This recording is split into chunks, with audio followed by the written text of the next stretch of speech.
पिछले 48 घंटे में दो बड़ी घटना हुई जो आने वाले दिनों में काफी अहम भूमिका निभाने वाली है। पहला, भारत के प्रति और प्रधानमंत्री मोदी के प्रति अमेरिकी राष्ट्रपति का प्यार फिर से उमड़ पड़ा है। उन्होंने कहा कि भारत से काफी प्यार है, भारत मुझ पर 100% भरोसा कर सकता है, भारत जो चाहे हम देने को तैयार है। ट्रंप यही नहीं रुके, उन्होंने यहां तक कह डाला कि प्रधानमंत्री मोदी महान हैं और वो प्रधानमंत्री मोदी के बड़े फैन हैं। ये सारी बातें ऐसे समय में कही गई जब कल से क्वाड की बैठक शुरू हो रही है। पूरी दुनिया में अमेरिका और पाकिस्तान के बीच गहरी दोस्ती को अलग अलग नज़रिए से देखा जा रहा है और ये ट्रंप का बयान ऐसे समय में आया है जब अगले महीने अमेरिकी डेलीगेशन भारत आ रहा है ट्रेड डील को अंतिम रूप देने के लिए। इन सब के साथ साथ ईरान मामले पर भी अचानक हलचल काफ़ी तेज हो गई। कुछ घंटे में डील के ऐलान होने की संभावना जताई जाने लगी। ईरान की तरफ से एनरिच यूरेनियम सौंपने की चर्चा होने लगी और इन सब के बीच ईरान पर अमेरिकी सेना के हमले की सांकेतिक तस्वीर ट्रंप ने पोस्ट करके हड़कंप मचा दिया। अब इस दोनों घटना को कैसे देखा जाए, आज आवाज अड्डा में करेंगे इसी पर खास चर्चा।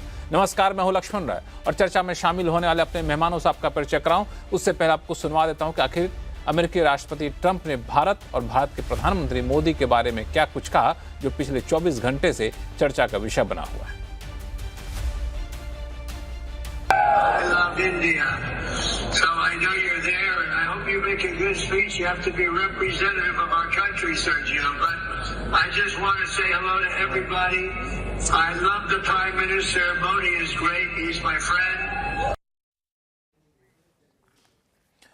तो सुना आपने ट्रंप ने जो कुछ कहा। दरअसल यहाँ पे उनको फ़ोन लगाया गया और फ़ोन पे जो बातें कही वो कल एक इवेंट था, समारोह था, उसमें ये सारी बातें ट्रंप ने कही।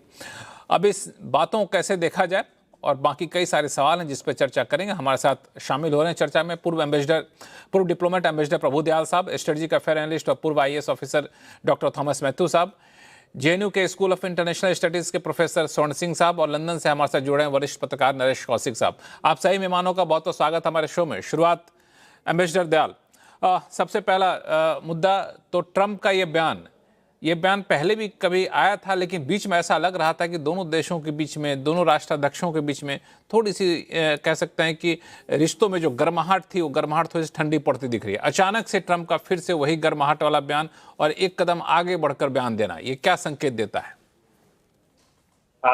शो में बुलाने के लिए लक्ष्मण जी आपका बहुत बहुत धन्यवाद।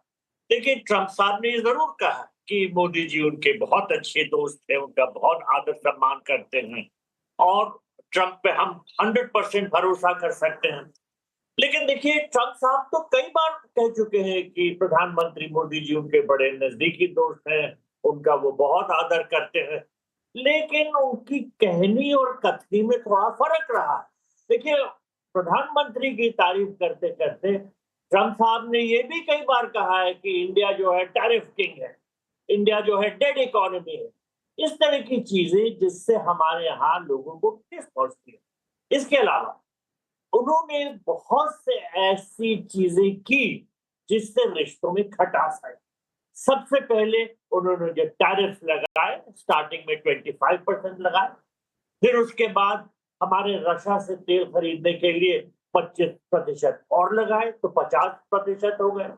इसके अलावा उन्होंने ये दावा करना शुरू किया कि इंडिया पाकिस्तान के बीच में उन्होंने मध्यस्थता की थी और लड़ाई बंद उन्होंने ही कराई थी, जबकि हमने बार बार ये कहा कि ऐसा कुछ नहीं था, किसी की मध्यस्थता नहीं थी।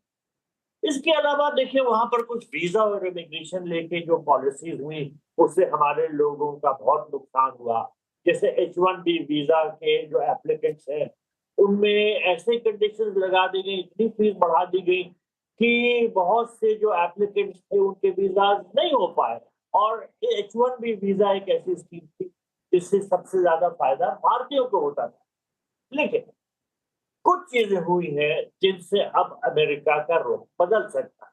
पहली बात तो वो मिडिल ईस्ट वॉर में फंसा हुआ। अमेरिका ने सोचा था ये लड़ाई कुछ दिनों की है, जल्दी से ईरान को हम घुटने टिकवा देंगे, ऐसा नहीं हुआ। तो अमेरिका उस लड़ाई में फंसा है और बहुत सी ऐसी चीजें वो चाहता है जिससे भारत से अगर उसके रिश्ते अच्छे होते हैं तो अमेरिका का फायदा होगा। दूसरी बात, ट्रम्प साहब का जब चीन का दौरा था, उसमें उनको कुछ मिला नहीं। क्या मिला उनको? चीन ने मीठी-मीठी बातें ज़रूर की और शी जिनपिंग ने उनके लिए अच्छा बैंक्वेट होस्ट किया और उन्होंने गार्डन में घुमा दिया अपने साथ को, लेकिन नेट क्या रिजल्ट मिला अमेरिका को? कुछ नहीं मिला। तो अमेरिका अब छटपटा रहा है कि किस तरह से इंडिया के साथ रिश्ते और अच्छे हों। 2 चीज़ें अमेरिका खास तौर पे चाहता है। एक, इंडिया से इन्वेस्टमेंट का है। बड़े-बड़े इंडस्ट्रियलिस्ट को वो अ, फुसलाने के लिए, अपने यहाँ पे इन्वेस्ट करने के लिए कह रहा है। अभी सुनने में आ रहा है 20 बिलियन ऑलरेडी इंडियन इंडस्ट्रियलिस्ट ने इन्वेस्ट किया है और अमेरिकन मीडिया में आया है कि ट्रम्प साहब चाहते हैं कि 50 बिलियन पहुंच जाए। इसके अलावा अमेरिका चाहता है कि वो हमको तेल बेचे। हमारे तेल की ज़रूरतें बहुत ज़्यादा हैं, मिडल ईस्ट क्राइसिस से हमको बहुत नुकसान हुआ है और अमेरिका सोचता है कि इस सूरत-ए-हाल में अगर हमारी ज़रूरतें वो पूरा करता है, तो अच्छा होगा हमारे लिए, उनके लिए भी। तो सबसे 2 बड़े अमेरिकन इंटरेस्ट ये हैं, इन्वेस्टमेंट इंडिया से अटैक करना और इंडिया को ऑयल बेचना। साथ-साथ ट्रेड डील हो जाएगी, तो अच्छा होगा। भी चाहते हैं ट्रेड डील करना। लेकिन देखिए जो टैरिफ्स लगे थे तब जो हमारे लिए ट्रेड डील की अहमियत थी वो अब नहीं रही। अमेरिकन सुप्रीम कोर्ट ने टैरिफ को स्ट्राइक डाउन कर दिया है। अब वहाँ टैरिफ 10% है। तो हमको उस तरह का नहीं नुकसान हो रहा जैसे 50% हो रहा था। तो कोई इतनी जल्दी नहीं है कि ट्रेड डील हो जाए, लेकिन होगी तो अच्छा होगा जैसे हमने और कंट्रीज के साथ किया, ईयू के साथ किया। लेकिन एक बहुत बड़ी बात है, अमेरिका को अब जो जियोपॉलिटिकल सिचुएशन में लगने लगा है कि भारत की उसको जरूरत है। एक तो इंडो पैसिफिक, जहां अमेरिकन पॉलिसी मेकर्स को लग रहा है कि चीन से खतरा और बढ़ता जा रहा है और ताइवान पे भी जो है वो नियत चीन की अच्छी नहीं है। इसके अलावा मिडल ईस्ट, जो इंडिया एक बिग प्लेयर रहा है, मिडल ईस्टर्न कंट्रीज से हमारे रिश्ते अच्छे हैं, तो किस तरह से हम अमेरिका की सहायता कर सकते हैं इस पूरी सिचुएशन को नॉर्मलाइज करने के लिए? तो ये पूरी सिचुएशन जियोपॉलिटिकल प्लस बायलैटरल, इन दोनों को अपनी निगाह में रखते हुए अमेरिकन चाहते हैं कि जो खटास आ गई थी भारत के रिश्तों के साथ वो हट जाए और फिर से मिठास आ जाए। बिल्कुल, बहुत ही अच्छे से आपने एक्सप्लेन किया यहाँ पे। डॉक्टर थॉमस महतो साहब, 2 चीज़ें जो इन्होंने रीडिंग की एम्बेसडर दयाल ने, एक तो जियोपॉलिटिकल सिचुएशन है, वहाँ पे भारत की ज़रूरत है अमेरिका को, और दूसरा बायलैटरल रिलेशन में जो खटास सी आ गई थी उसको दुरुस्त करना है। आप कैसे देख रहे हैं इस पूरे डेवलपमेंट को? लक्ष्मण जी, फर्स्ट शो में बुलाने के लिए बहुत बहुत अब धन्यवाद। मैं इंडिया का importance American ice through American ice ज़्यादा सीरियस नहीं लेंगे में, क्योंकि ट्रेड अमेरिकन और इंडियन ट्रेड आप देखेगा तो that is India's trade with US is only 2.6% of total US trade. India world का सबसे ज्यादा वाइब्रेंट और लार्जेस्ट डेमोक्रेसी है। डेमोक्रेसी 1947 से अमेरिकन एंटी इंडिया स्टांस ले रहे पाकिस्तान को सपोर्ट करके। ना ट्रम्प ने बोला कि मेरे ऊपर 100% आप विश्वास कर लीजिए, मैं वो बात ज्यादा सीरियसली नहीं लूंगा।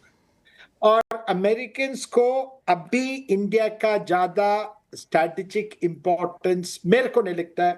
अमेरिकन पॉलिसी मेकर्स ज्यादा इंपॉर्टेंस इंडिया को दे रहे तो एक चीज मेरे को पहले से ही which I been arguing that India Americans के लिए इंपॉर्टेंट होगा, तो उनको पता है ऑलमोस्ट 90% इंडिया क्रूड ऑयल हम बाहर से इंपोर्ट करते हैं और हम इंपोर्ट कॉम्पिटिटिव प्राइसेस पे इंपोर्ट नहीं करेगा तो इंडियन इकोनॉमी अफेक्ट करेगा ना, ये स्थिति है। और जब इंडिया रूस से ऑयल इंपोर्ट करना शुरू कर दिया, देन उसके ऊपर टैरिफ भी लगा दिया ना। अमेरिकन को सबसे बड़ा डेमोक्रेसी को सपोर्ट करना चाहिए वास्तव में, वो भी नहीं किया।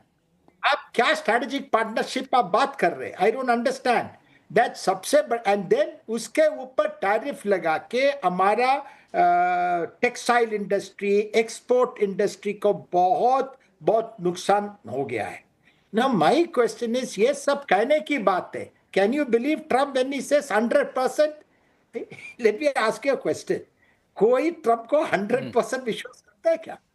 आई डोंट थिंक इनका फैमिली भी उनको उतना 100% विश्वास नहीं करता होगा ना। ये तो कहने की बात है क्योंकि अमेरिकन डेलीगेशन इंडिया में आ रहा ट्रेड के लिए, और ये तो स्ट्रैटेजिक पॉइंट ऑफ व्यू से देखता है। चाइना गया, थोड़ा तो मिला, मेरे ख्याल में 200 बोइंग एयरक्राफ्ट का ऑर्डर तो मिल गया उनको। उन्होंने सोचा कि 800 बोइंग एयरक्राफ्ट का ये मिलेगा।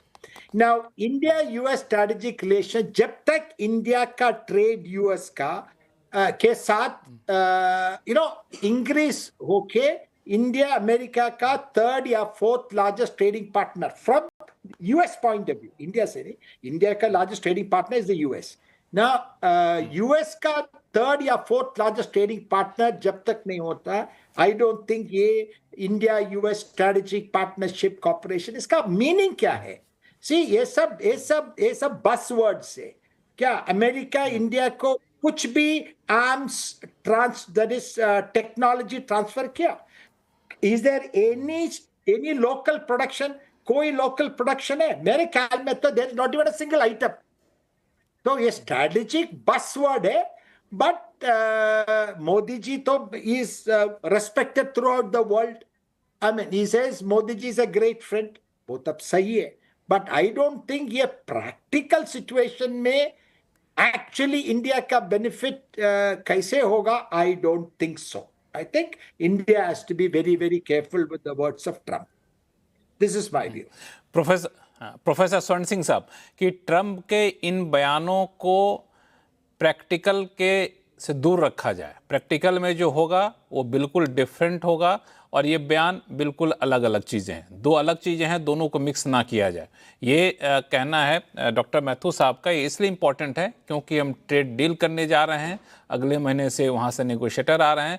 और दूसरा, जो दयाल साहब ने कहा कि जियोपॉलिटिकल सिचुएशन में भारत की दरकार है अमेरिका को, तो क्या इस बयान को उस चश्मे से भी देखा जाना चाहिए क्या?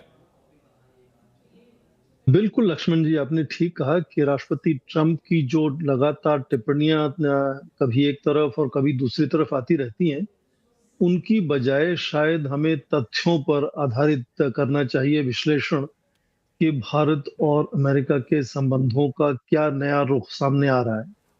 उसमें सबसे पहली बात कि वहां के विदेश मंत्री मार्को रूबियो की ये भारत में 5 दिवसीय चार शहरों की यात्रा अपने आप में एक तरह से एक दिलचस्प पहलू सामने रखती है कि किस तरह से वो अपना समय का एक तरह से भारत में निवेश कर रहे हैं। और उनकी जो मुलाकात प्रधानमंत्री से हुई, हमारे विदेश मंत्री से हुई, उसमें अच्छे संकेत मिलने की उम्मीद हम कर सकते हैं कि संबंध शायद अच्छे होने चाहिए। दूसरा तथ्य मुझे लगता है और भी महत्वपूर्ण है, वो ये कि अब आज हमारे पास भारत अमेरिका के व्यापार के ताजे आंकड़े मिल चुके हैं, और मार्च तक 2025 और 26 की आंकड़े बहुत ही दिलचस्प चीज सामने रखते हैं कि हमारा जो निर्यात होना था पिछले एक वर्ष में अमेरिका में, उसमें करीब करीब 1% की बढ़ोतरी हुई है। हालांकि ज्यादा बढ़ोतरी होनी चाहिए, पर मैं ये कहना चाह रहा हूं कि लगातार उथल पुथल और टैरिफ के खतरे के बावजूद भारत का निर्यात अमेरिका को पिछले साल 2025 और 26 में आप देखें कि 87.3 बिलियन डॉलर हुआ है, जो कि अपने आप में एक अच्छा संकेत है। और खासकर चिंता का विषय जो राष्ट्रपति ट्रंप का है कि उनका लगातार व्यापार में भारत के साथ घाटा उनकी चिंता है, उसमें बढ़ोतरी हुई है।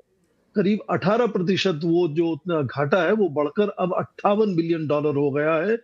तो ये टैरिफ की जो रणनीति है भारत के प्रति कम से कम, और ऐसा ही हाल चीन के साथ भी है, बिल्कुल जिसको हम कहते हैं कि काउंटर प्रोडक्टिव उसका नतीजा निकला है। और तीसरी बात उसमें ये समझना जरूरी है कि इसी माहौल के होते आप देखें कि बहुत से देश जब विकल्पों की तलाश में है कि व्यापार और कहां बढ़ाया जा सकता है, तो भारत ने लगातार आप देखें दूसरे देशों से FTA फ्री ट्रेड अरेंजमेंट या एग्रीमेंट बनाने की एक लगातार पहल की है। उसमें चाहे ओमान हो, न्यूजीलैंड हो, ऑस्ट्रेलिया हो, यूनाइटेड किंगडम हो, और मदर ऑफ ऑल डील्स तो हम कहते हैं इंडिया और EU का जो एक तरह से FTA हुआ है, और उसमें चौथी और आखिरी बात जल्दी से जोड़ना ये जरूरी होगा कि वो जिस तरह से लगातार देख रहे हैं कि ईरान युद्ध में फंसे हुए हैं, आप उनकी भाषा देखें कि किस तरह से वो कह रहे हैं कि युद्ध विराम अब शांति प्रस्तावना में बदलने वाला है।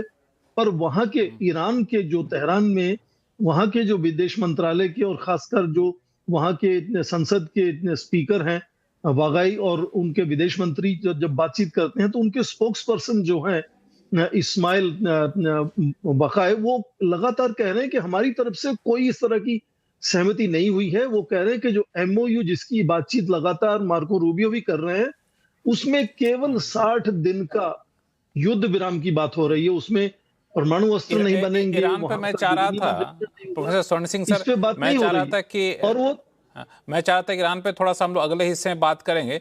अभी जो PM को लेके बयान है, इंडिया को लेके जो बयान, इस पे चर्चा कर लेते हैं, फिर हम लोग अगले राउंड में आएंगे तो ईरान पे बात करेंगे, क्योंकि वो भी काफ़ी इंपॉर्टेंट, आपने बहुत सही कहा। ईरान की तरफ से कोई गंभीरता वो बातें निकल के सामने नहीं आ रही, इसको मैं आगे आपके पास आऊँगा। लेकिन एक छोटा सा रिएक्शन में ले लूँ नरेश कौशिक साहब का। नरेश कौशिक साहब, दो चीज़ें निकल कर सामने आई। पहली बात, ट्रंप ने जो भारत को लेकर के और प्रधानमंत्री मोदी को लेकर जो बयान दिया है उसको कैसे देखा जाए, तो एक राय ये निकल कर आई जो प्रभु दयाल साहब की राय थी कि स्ट्रेटेजिकली भारत की जरूरत है और रिश्ते में जो खटास आई थी उसको दूर करने की कवायद है। दूसरी तरफ बयान निकल कर आया आपको थॉमस मैथ्यू साहब का कि जो ट्रंप कहते हैं उनके अपने परिवार वाले भी उन पर भरोसा नहीं करते, तो उनके बयानों पर मत जाइए। आप किधर हैं? मुझे इन दोनों जो हमारे को पैनलिस्ट हैं, मैं उनसे सहमत हूं। दरअसल ट्रंप भारत को अगर दोस्त मानते हैं तो वो ऐसा दोस्त मानते हैं जिसकी पीठ में छुरा घोंपा जाता है।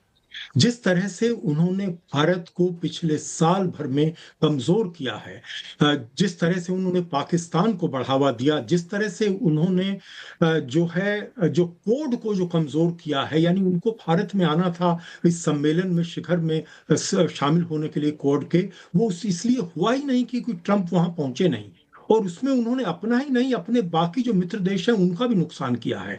और ये सारे जो जापान है या ऑस्ट्रेलिया है, ये भी उनके निकटतम सहयोगी हैं।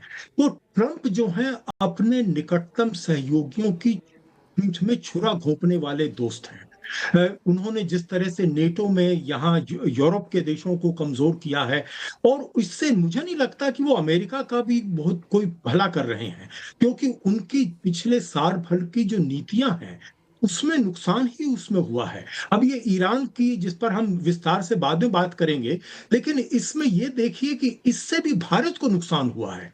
तो भारत को उन्होंने किसी तरह से मजबूत नहीं होने दिया। और मुझे तो कभी कभी लगता है कि ये मामला सिर्फ पाकिस्तान को थोड़ी सी प्राथमिकता देने का नहीं है। मुझे तो ऐसा लग रहा है कि भारत को अमेरिका चीन की तरह से उसका उदय होने ही नहीं देना चाहता, क्योंकि उसको लगता है कि चीन जिस तरह से एक बड़ी शक्ति बन गया है, हम भारत को उतनी बड़ी शक्ति नहीं बनने देंगे। और इसके लिए वो भारत को फायदा पहुंचाने के बजाय भारत को अंदर ही अंदर नुकसान पहुंचा रहे हैं। तो मुझे ये लगता है कि हमें इन चीजों को देखना चाहिए कि पिछले जितने भी ट्रंप की जो नीतियां हैं उससे भारत की अर्थव्यवस्था कमजोर हुई है। उसमें रुपया की आप देखिए उसकी कीमत किस तरह से गिर रही है, जिस तरह से भारत में निवेशकों की संख्या कम हो रही है, जिस तरह से अर्थव्यवस्था में और संकट जो आ रहे हैं, ये मैं समझता हूं कि इसमें बहुत बड़ी भूमिका ट्रंप की है। तो ट्रंप पर हमें विश्वास नहीं करना चाहिए, ट्रंप क्या करते हैं उस पर हमें विश्वास करना चाहिए। और मैं तो मैथ्यू साहब की बात को और आगे बढ़ाऊंगा कि ट्रंप की बात पर मुझे तो लगता है ट्रंप खुद विश्वास नहीं करते, क्योंकि आज जो वो कहते हैं वो कल वो शायद नहीं कहेंगे। तो इसलिए हमें ये देखना चाहिए कि ट्रंप असल में करते क्या हैं।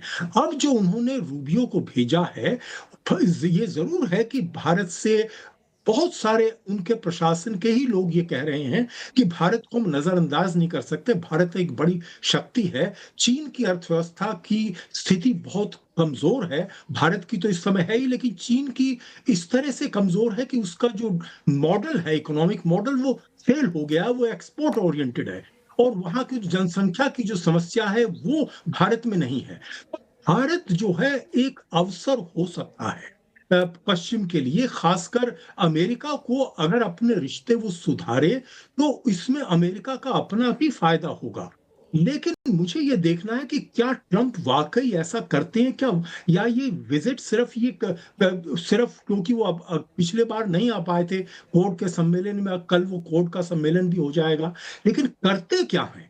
प्रभु दयाल जी ने जो बात कही और डॉक्टर मैथ्यू ने जो बात कही, मैं उनसे बिल्कुल सहमत हूं। दरअसल यही देखना है कि आगे परिणाम इसका क्या निकलता है।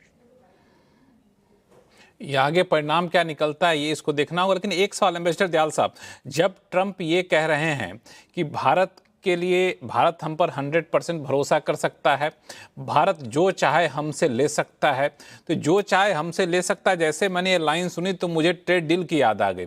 तो ट्रेड डील पे क्या थोड़ा सा अपना रुख भारत के प्रति अमेरिका झुकाएगा क्या? लक्ष्मण जी, मैंने अपने पहले इंटरवेंशन में ये साफ साफ कहा था कि ट्रंप साहब की कथनी और करनी में हमेशा फर्क होता है। वो तो पहले भी कहते आ रहे हैं, मोदी जी मेरे बेस्ट फ्रेंड है, India is a big country, great friend वगैरह, लेकिन वो वास्तव में करते क्या है? उन्होंने टैरिफ लगाए पहले 25%, फिर रशियन ऑयल परचेज करने के लिए और 25%, और वीजा इमिग्रेशन पॉलिसीज ऐसी बनाई जिससे हमको बहुत नुकसान हो रहा है। इंडिया पाकिस्तान के साथ मीडिएशन करते करते वो पाकिस्तान के सबसे क्लोज फ्रेंड हो गए, यहाँ तक कि वो कह रहे हैं कि उनके फेवरेट फील्ड मार्शल हैं जनरल, अब तो फील्ड मार्शल आसिम मुनीर। तो ये जो दोगलापना है, ये तो ट्रंप साहब का हमेशा से कायम रहा है। अब प्रश्न ये है कि क्या उनपे कोई प्रेशर्स अब आ रहे हैं जिसकी वजह से वो छटपटा रहे हैं कि किस तरह से भारत के साथ दोस्ती फिर से हो जाए? जी, जरूर प्रेशर्स आ रहे हैं, कई तरह के। एक तो अमेरिका के अपनी इकोनॉमी पे कुछ प्रेशर्स है, वो सोचते हैं कि इंडिया के साथ अच्छी ट्रेड रिलेशंस हो, ट्रेड डील जल्दी हो जाए तो अमेरिका के जो वो सोयाबीन एक्सपोर्ट, कॉर्न ऑयल की जो कोशिशें कर रहे हैं, चाहते हैं, और एनर्जी एक्सपोर्ट ये बढ़े तो अमेरिकन इकोनॉमी को और फायदा हो। इसके अलावा देखिए, अमेरिका में एक बहुत पावरफुल सेक्टर है डिफेंस प्रोडक्शन सेक्टर। कहते हैं ये अमेरिका का डीप स्टेट है। अमेरिका जो है वो दुनिया का सबसे बड़ा डिफेंस एक्सपोर्टर है। भारत जो है वो दुनिया का सबसे बड़ा डिफेंस इंपोर्टर। हम सबसे बड़े इंपोर्टर है डिफेंस इक्विपमेंट के। तो वहां के जो अमेरिकन डिफेंस मैन्युफैक्चरर लॉबी है वो चाहती है कि इंडिया का मार्केट हमारे लिए खुले, हमको और अपॉर्चुनिटीज मिले। हालांकि उन्होंने कुछ ऐसे रिस्ट्रिक्शंस लगाए हुए हैं ऑन ट्रांसफर ऑफ टेक्नोलॉजी जो हमारे आत्मनिर्भर भारत के साथ टाई अप नहीं होते। हम चाहते हैं ट्रांसफर ऑफ टेक्नोलॉजी हो और हमारे यहाँ निर्माण हो। इसके अलावा हम डाइवर्सिफाई कर रहे हैं, हमारे कई सोर्सेज ऑफ सप्लाई, रशिया है, फ्रांस है, इजराइल है। अमेरिका चाहता है कि जहां तक हो सके हम दूसरे कंट्री से सप्लाईज बंद करें, खास तौर पे रूस के साथ जो हमारे डिफेंस प्रोडक्शन, डिफेंस सप्लाईज में कॉन्ट्रैक्ट्स हैं, वो ट्रंप साहब को बहुत नागवार है। वो चाहते हैं कि ये खत्म हो और अमेरिकन एक्सपोर्टर्स को इसमें मार्केट मिले।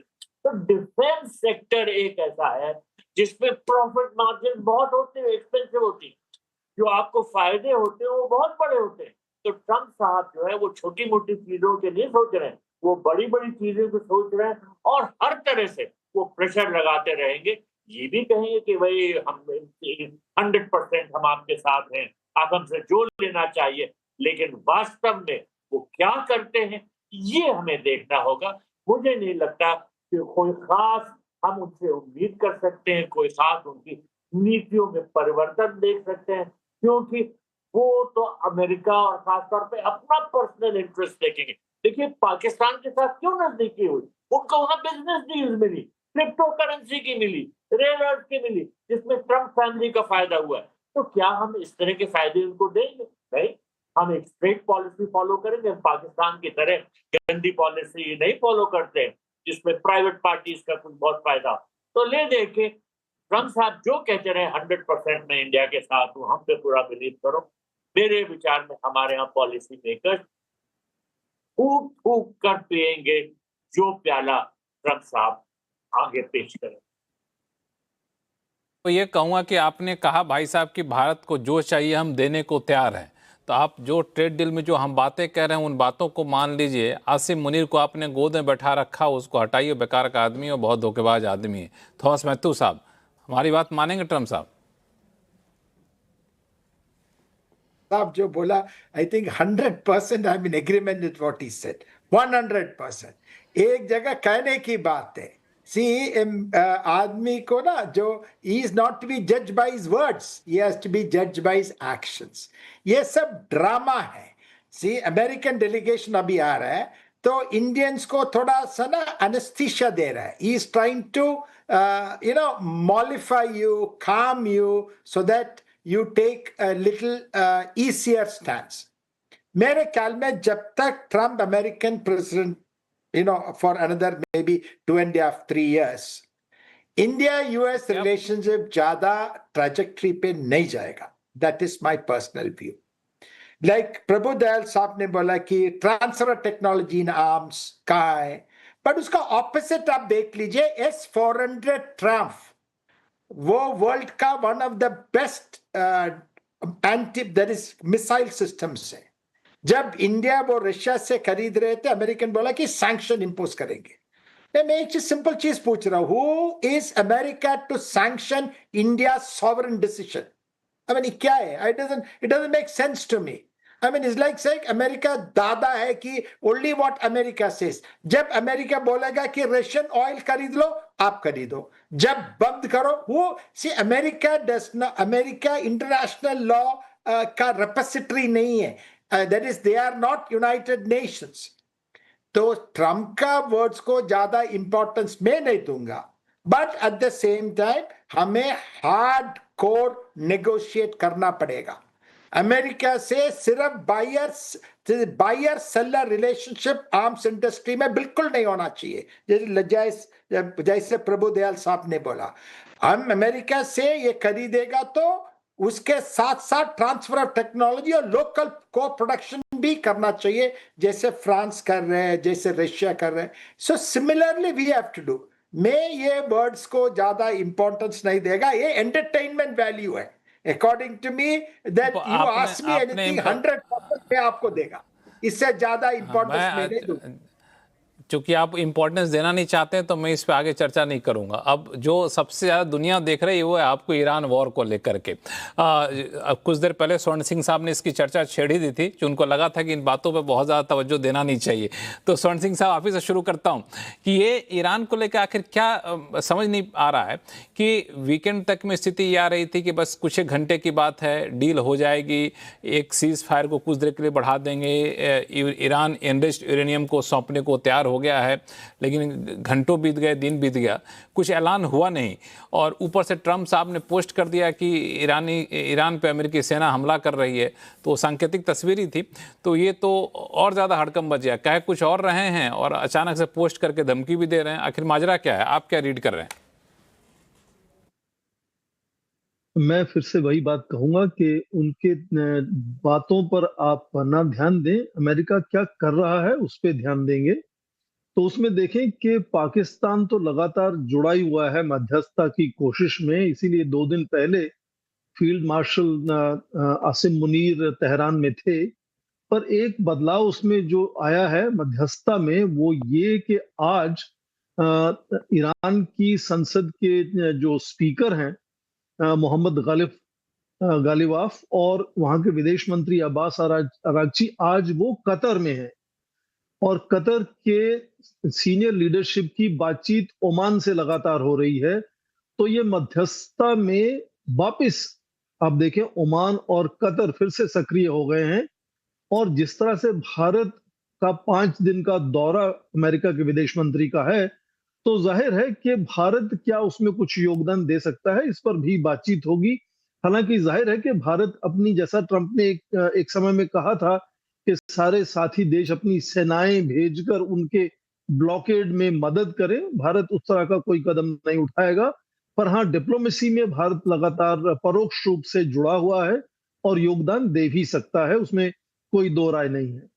ईरान से जुड़ी हुई दूसरी बात ये कि इस परिप्रेक्ष्य में अमेरिका लगातार भारत को ये भी जताने की कोशिश कर रहा है, हालांकि अमेरिका के विदेश मंत्री की बातचीत को जो जामा पहनाया जा रहा है वो ये कि दोनों नेता या प्रधानमंत्री मोदी के साथ उनकी क्षेत्रीय और विश्व स्तर पर संतुलन सुरक्षा को लेकर बातचीत हुई, पर खासकर वो भारत को ये जताना चाह रहे हैं कि भारत की ऊर्जा की सुरक्षा में अमेरिका योगदान दे सकता है। तो आपने पूछा कि राष्ट्रपति ट्रंप जब कहते हैं कि सब कुछ मुहैया कराने को तैयार है भारत को, वो केवल कहने की बात है। वो खासकर तेल बेचना चाहते हैं भारत को, वो न केवल अमेरिका का तेल बेचना चाहते हैं, वो आज वेनेजुएला का तेल जो अब अमेरिकी कंपनियों के काबू में है, वो भी भारत को ज्यादा से ज्यादा आयात करने की और एक तरह से इशारा करना चाहते हैं। इसीलिए वहां से अमेरिका से चलने से पहले विदेश मंत्री मार्को रूबियो ने खुद कहा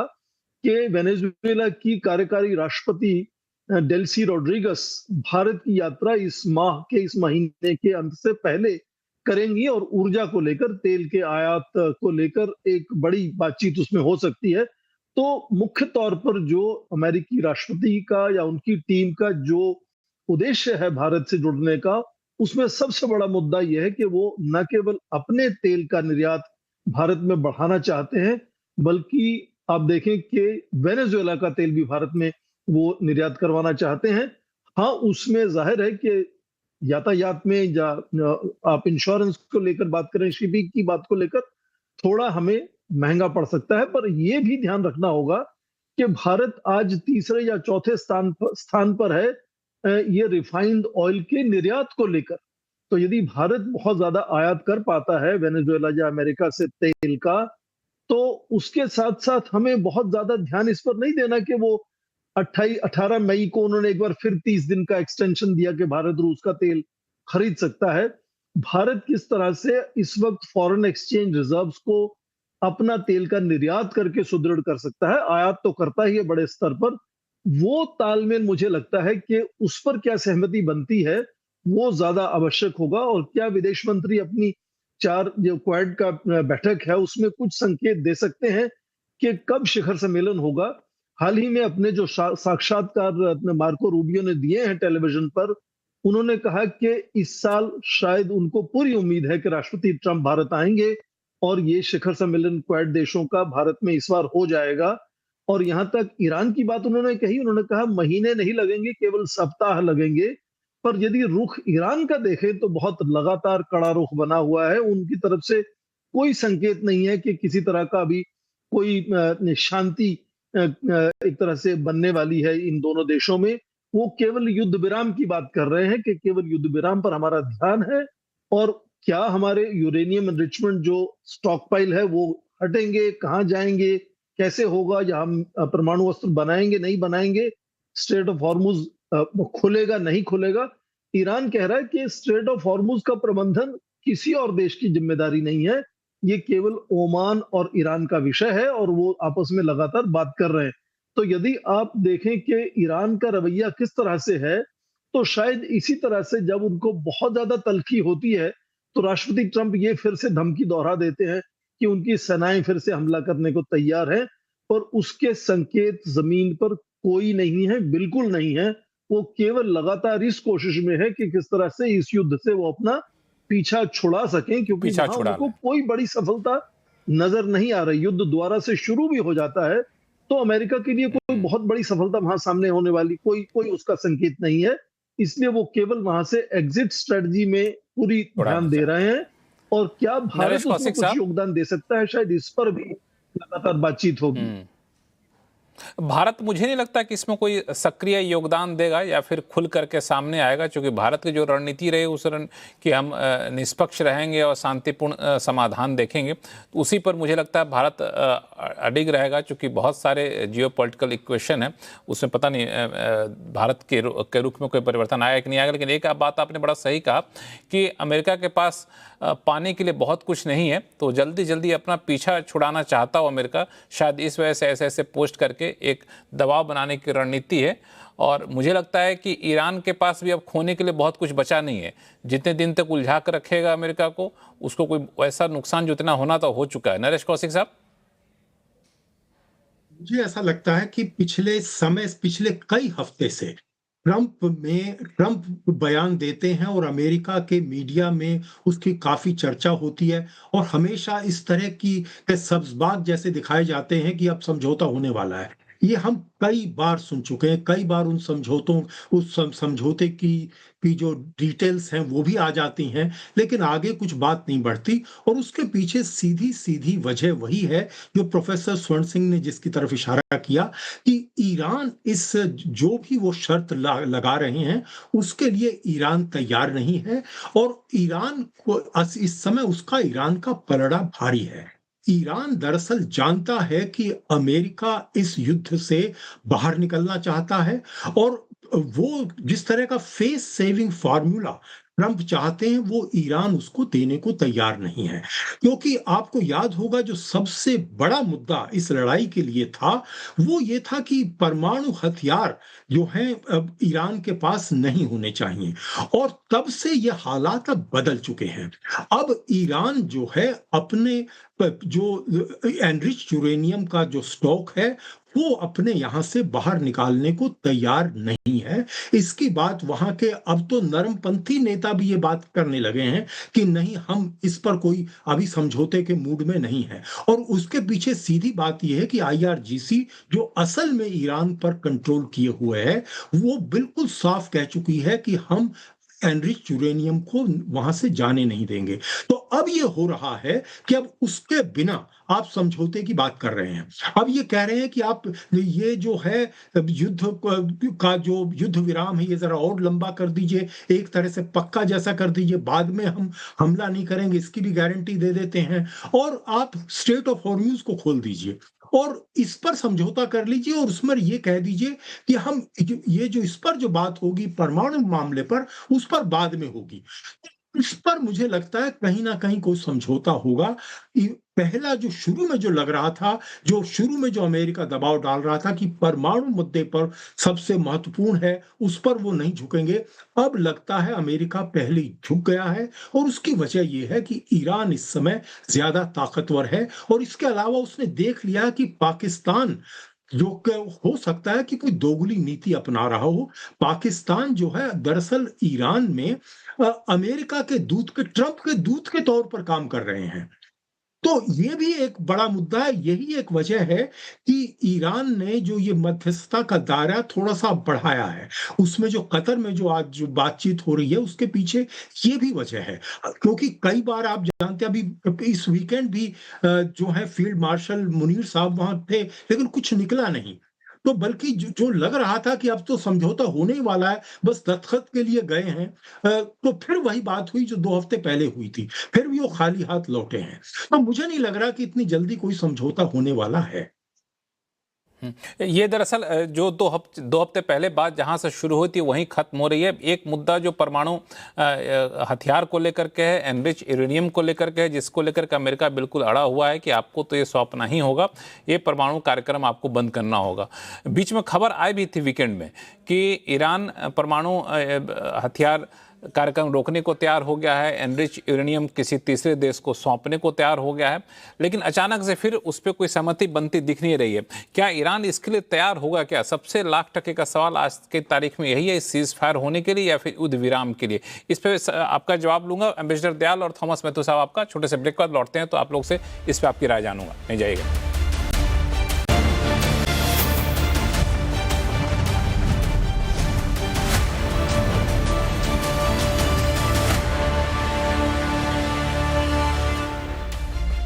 ब्रेक के बाद एक बार फिर से आपका स्वागत है। हम चर्चा कर रहे हैं कि ईरान और अमेरिका के बीच जो युद्ध विराम की बातचीत चल रही थी वो आखिर कुछ घंटों में होने की बातचीत चल रही थी कि अब युद्ध हमेशा के लिए रुक जाएगा, लेकिन आखिर कौन सा मामला है जो फंसता जा रहा है और जो सुलझने का नाम नहीं ले रहा है? तो ब्रेक पे जाने से पहले एक मुद्दा था, वो था आपको एनरिच यूरेनियम क्या ईरान सौंप देगा, चाहे अमेरिका को सौंपे या फिर किसी तीसरे देश को सौंपे।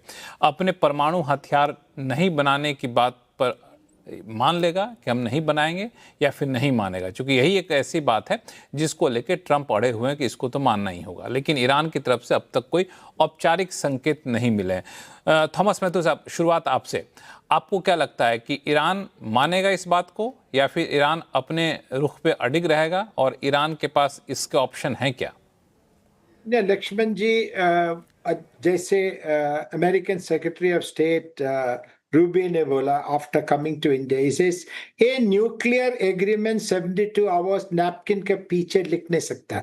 72 आवर्स, आपको याद होगा ओबामा एडमिनिस्ट्रेशन ने, ओबामा ने 2 साल नेगोशिएट किया ईरान के साथ।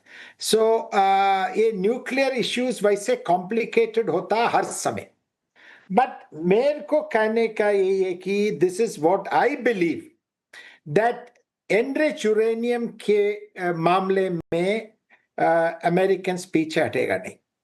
दैट इज, ये नहीं कि किसी नेशन को ट्रांसफर करे, that need not be either third nation और IAEA का कोई ओपन इंस्पेक्शन का एग्रीमेंट फाइनली रीच करेगा वो लोग, बिकॉज एंटायर ट्रम्प का लेगेसी इसके ऊपर है।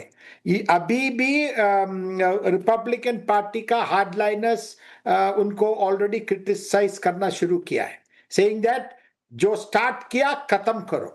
एंड एक चीज आपको याद रखना, अमेरिकन उनका फोर्स बिल्कुल विड्रॉ नहीं किया, वो स्ट्रेंथन ही किया है।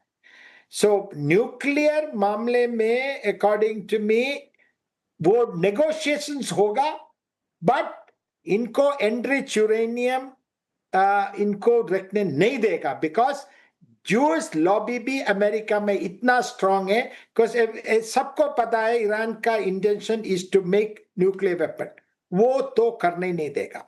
Then second issue of that is the state of Hormuz. Now strait में there can be a little bit of a compromise, and America के पास जो लिवरेज है वो इरानियन एसेट्स को फ्रीज करके रखा, वो रिलीज करके अमेरिकन लिवरेज करेगा। बट न्यूक्लियर मामले में आई डोंट थिंक अमेरिकन में थोड़ा सा 20 इयर्स, जैसे ट्रम्प ने एयरफोर्स 1 में बोला कि 20 इयर्स का फ्रीजिंग ईरानियंस ने एग्री नहीं किया, बट थोड़ा बहुत तो कॉम्प्रोमाइज करेगा, बट ये गिव अप नहीं करेगा। That is my reading. फिर ट्रम्प का लेगेसी पूरा खत्म हो जाएगा if he does not enforce that. This is my reading. Ambassador Dayal, enrich uranium Iran के पास रहे, इसको अमेरिका कतई स्वीकार नहीं करेगा, और ईरान अमेरिका को देगा तो ईरान भी इस चीज को स्वीकार नहीं कर रहा। बीच का रास्ता क्या हो सकता है? मैं टॉमस मैथ्यू साहब ने जो कहा उससे 100% एग्री करता हूँ। जो ये न्यूक्लियर इश्यू है इसको रिजॉल्व करना बहुत मुश्किल है, अमेरिकन इस पे पीछे नहीं हटेंगे। देखिए, ईरान के पास जो न्यूक्लियर रिएक्टर्स हैं पावर जनरेशन के लिए, उनकी रिक्वायरमेंट 3 से 5% एनरिच्ड यूरेनियम की, 3 to 5%। तो वो 60% तक उसने क्यों इनरिच, और थोड़ी बहुत मात्रा में नहीं, सुनने में आ रहा है 400 kilogram of enriched uranium, 60%, even more, और ज्यादा हो सकता है। कहां छुपा के रखा है। और जो IAEA का इंस्पेक्शन के बारे में बातचीत होती है, वो ईरानी तैयार नहीं होते, क्योंकि देखिए उनकी नीति में खोट है। ईरानी इसमें बेईमानी कर रहे हैं। ये अगर वो कहते भी हैं कि हम पीसफुल प्रोग्राम वगैरह, कुछ नहीं, वो बम बनाना चाहते हैं, क्योंकि वो सोचते हैं कि उसको ही बनाकर उनके पास ऐसी ताकत आएगी कि वो इजराइल को नुकसान पहुंचाए। इजराइल से जो दुश्मनी है वो पूरी तरह से निकालना चाहते हैं उसको। देखिए, अब अगर ईरान न्यूक्लियर इशू पे कंसेशन नहीं देता है तो अमेरिकन किसी भी स्थिति में ये नहीं मानेंगे कि ईरान के पास इस तरह का यूरेनियम, राइट, 60%, 60 से 90 ले जाना बहुत आसान है। तो उसके पास ये क्षमता है कि वो न्यूक्लियर वेपन बना सके, ये शक है ज्यादातर लोगों को। तो इस सूरत हाल में कैसे एग्रीमेंट होगा? ईरान छुपा रहा है एनरिच्ड यूरेनियम करके, और IAEA को इंस्पेक्शन नहीं करने दे रहा है। अमेरिकन को ये बिल्कुल बर्दाश्त नहीं है। तो सबसे बड़ा मुद्दा ये है।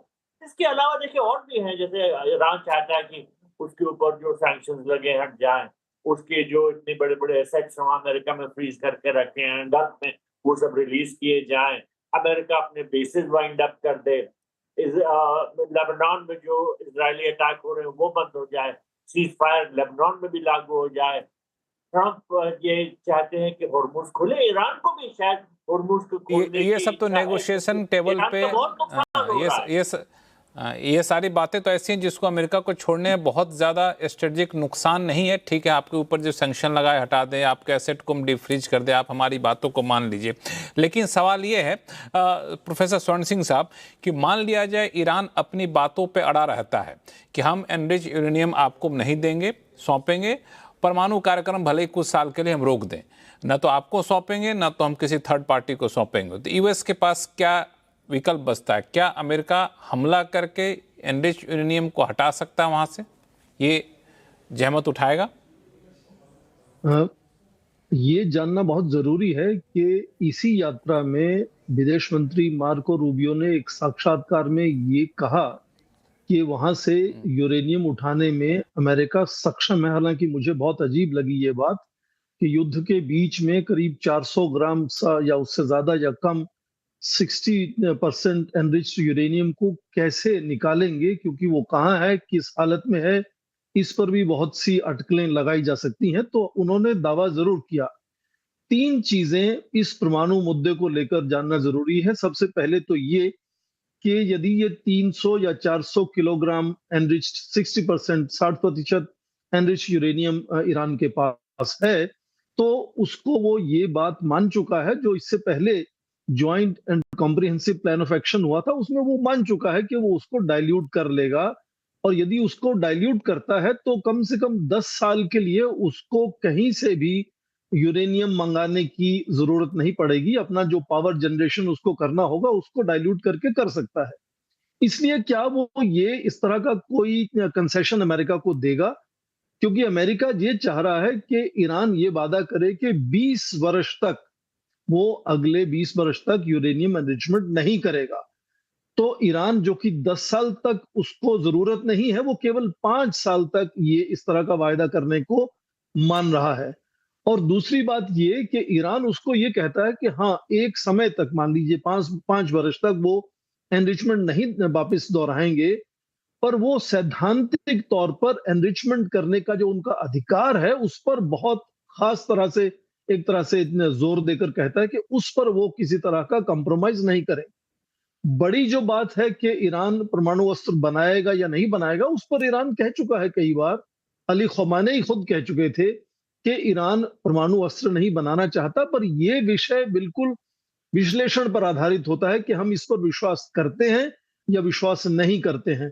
तो इस मुद्दे पर भी यदि परमाणु अस्त्रों की या उसके शोध की या उसके जो रखरखाव की बात है, उस पर भी अभी काफी फर्क है दोनों तरफ से वो क्या बात कही जा रही है।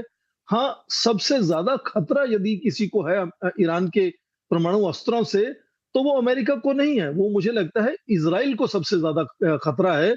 और वो लगातार अमेरिका पर दबाव बनाए रखता है कि वो ईरान को ये हथियार ना बनाने दे। और छोटी सी बात, जो आज राष्ट्रपति ट्रंप ने एक नया तुर्क का इक्का सामने निकाला है इजराइल को सांत्वना देने के लिए, उन्होंने कहा कि ईरान डील मैं ऐसे तैयार करूंगा कि जो दूसरे देश हैं, वो जैसे सऊदी अरेबिया है, पाकिस्तान है, कतर है, इजिप्ट है, जॉर्डन है, टर्की है, वो सभी अब्राहम अकॉर्ड्स पर हस्ताक्षर करके इजराइल को रिकॉग्नाइज करेंगे, ताकि एक तरह से इजराइल को अपनी सुरक्षा को लेकर सांत्वना यदि मिलती है तो शायद कुछ हद तक राष्ट्रपति ट्रंप कंसेशन ईरान को दे पाएंगे और फिर कोई युद्ध विराम को आगे बढ़ाकर शांति बना सकते हैं आपस में। तो इस तरह की अटकलें लगातार चल रही हैं, पर अभी ये सारे मामले बहुत जटिल हैं और उनका कोई आसान उनका सॉल्यूशन सामने नहीं आ रहा है नजर। ये सांत्वना नरेश कौशिक साहब इजरायल को कितना नरम करेगा? लक्ष्मण जी, हमारे यहाँ भारत में कहावत है, ना नो मन तेल होगा ना राधा नाचेगी। सच बात यह है कि ये दरअसल ये कहने की बात है, ट्रंप बहुत सारी बातें कहते हैं, ये दरअसल इस विषय को भटकाने की कोशिश है उनकी। सच बात यह है कि हालात 28 फरवरी के बाद से बहुत बदल चुके हैं। अली खमेनेई अब ईरान के सर्वोच्च नेता नहीं है, उसको इजराइल मार चुका है। वहां पर और भी कोई ऐसा नेता नहीं है जो ईरान के साथ में कोई ऐसा समझौता करने को तैयार हो जो उस ईरान को कमजोर करता हुआ दिखे। अमेरिका के पास कोई लीवरेज नहीं है। अगर होता तो वो फिर से लड़ाई शुरू कर देते और फिर से वो कई बार इसकी तैयारी उन्होंने की है और अभी भी सैनिक तो वहां पर हैं, उनके जो है विमान वाहक पहुंच से लेकर बहुत सारे जहाज भी वहां पर हैं, जो उन्होंने एसेट्स अपनी चीन के पड़ोसियों से मंगवाई थी वो भी वहां पर अभी मौजूद हैं। लेकिन ये अमेरिका लड़ाई के लिए तैयार नहीं है, लड़ाई को फिर से करने के लिए। तो सच बात यह है कि आपको याद होगा कि जब ओबामा वाला जो समझौता हुआ था उसके 6 महीने के बाद में ईरान ने 10.5 टन एनरिच यूरेनियम सौंप दिया था रूस को। तब के बाद से हालात बदल चुके हैं। जो है ट्रंप ने ही उस समझौता को, ओबामा वाले समझौते को तोड़ दिया था और तब से जो उन्होंने जो बार बार जो इसको ईरान पर जिस तरह से हमले किए हैं और बातचीत के दौरान हमले किए हैं, ईरान किसी तरह से विश्वास करने को तैयार नहीं है। इस समय ईरान में जो माहौल है, जो कि वहां की जो रिपोर्ट में रोज देखता हूं, उसके हिसाब से हालात ये हैं, ईरान में बिल्कुल इस बारे में सहमति नहीं है कि एनरिच यूरेनियम वहां से जाए। होगा ये, मुझे लगता है यही सबसे बड़ी बात है, क्योंकि ईरान में सहमति नहीं है और ईरान के जो मौजूदा नेतृत्व है वो भी इस वजह से इसको लेके कोई रिस्क लेने को तैयार नहीं है, वरना फिर घर में काफ़ी ज़्यादा विद्रोह वहाँ पर हो जाएगा। क्योंकि समय कम है इसलिए मैं आगे इस चर्चा को नहीं बढ़ा पा रहा हूँ, लेकिन बहुत ही दिलचस्प चर्चा आप लोगों की तरफ से हो रही है। आप सही मेहमानों ने अपना कीमती समय निकाला, इसके लिए बहुत बहुत धन्यवाद। देखते रहिए CNBC आवाज़। नमस्कार।